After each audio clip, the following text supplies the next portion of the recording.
मी गजानन सावड कारण आयज तेंचो स्टाफाचो अजून पेमेंट जावंक ना. आयज 18 तारीख जाल्ली आहा. ती परत ह्याच्या पयलीं ग्रावंड इंडोर स्टेडियम उबो जालो पूण तेची कन्स्ट्रक्शन लायसन फी परत तेची म्हणजे तेची ती कन्स्ट्रक्शन फी आतां येवंक ना. परत दुरीक बांदला तेची अजून येवंक ना. आयज इतकोसो सरासरी 33,000 काय तरी म्हाका दिसता तेचो ह्या आहा पेमेंट. तो अजून ताका म्युन्सिपाल्टीक दिवन आयज क्रीडा मंत्री बाबू आजगांवकर आहा.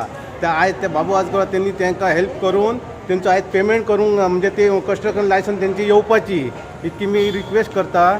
नाजाल्यार त्यांनी आयज इतकी डेव्हलप केलं आयज ह्या लोकांचो लोन काडलो तेंच्यांनी घरांक काडला आनी कितें काडला आयज तांकां फारीक करूंक जायना. आयज 18 तारीख आसा तेंचो पेमेंट ना म्हणून ताबडतोब तेंचो पेमेंट करपाचो. कितल्या महिन्याचो उरला पेमेंट? ना ह्याच म्हयन्याचो कालच्या तिका काढली आता. कांती मडगावकर. काय झालं तुझा?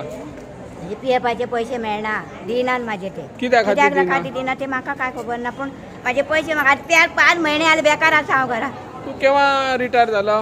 रिटायर जावंक ना. तिका काढले. काढली तुका कामारसून? म्हणजे वर्सां जाली म्हणून म्हाका हे केला. केन्ना पासून काढली तुका? ऑगस्टान काडली 27 तारखेक. आणि मागीर कितें सांगले तुका पैसे तुजे बाकीचे केन्ना दिता म्हणून? केन्ना दिता म्हणून अशें सांगूंकूच ना म्हाका जाल्यार. आता तू आयिल्ली कोणाक मेळ्ळी? दयाक मेळ्ळी.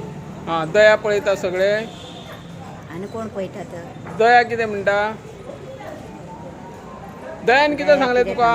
पैसे मागले तेन्ना तुवें?